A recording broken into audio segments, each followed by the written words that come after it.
For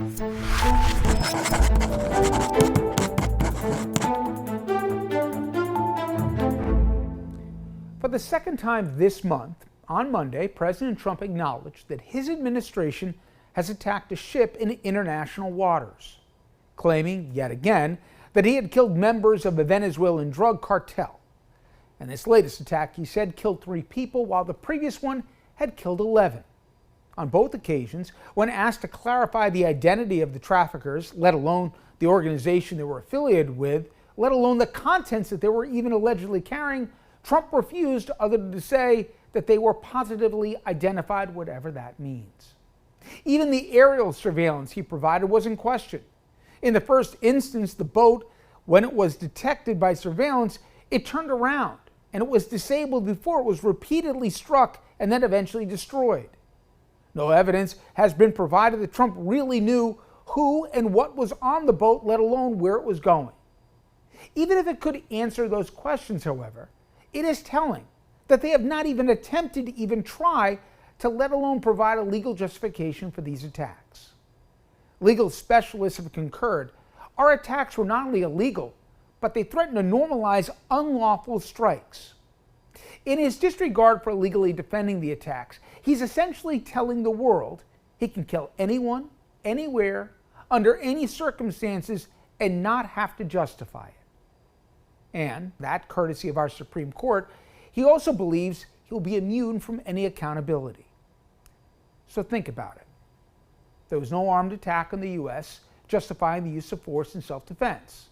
The Secretary of State, Marco Rubio, he even acknowledged the Coast Guard could have interdicted and arrested those on the board if it wanted to.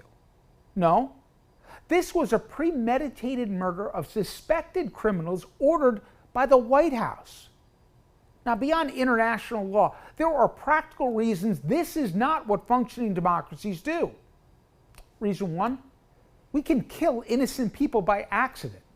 Just last week, in those same Caribbean waters, we nearly destroyed another ship only to discover that it held 8 fishermen. Other incidents haven't been so fortunate.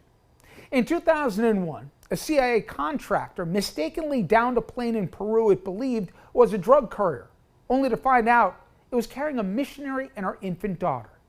In 2012, a joint DEA-Honduran operation killed 4 passengers on a water taxi, only to find out 2 of them were pregnant. Their attempted cover-up was later exposed.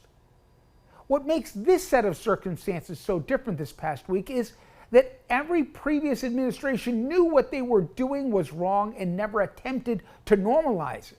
Under Trump, this administration, they're posting videos, effectively asserting the prerogative to kill outside the law entirely and without contrition.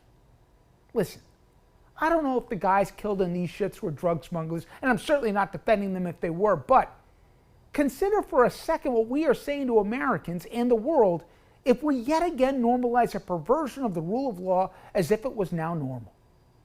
Are we really saying a U.S. president can use unconstrained, lawless violence in violation of criminal laws that Congress has enacted wherever and to whomever he wants? Should other nations now believe they also can kill indiscriminately wherever they choose? And most chillingly, why, if these attacks go unchallenged, should Trump believe he should limit them internationally and not on domestic soil? If someone out there can show me where Trump has ever constrained himself without pushback, I'm all ears. We can keep saying, with every unprecedented assault on the rule of law, that this is not normal. But the longer Congress and the courts refuse to draw a bright red line, we the people will look back sooner than later and ask, how did we ever get to this place?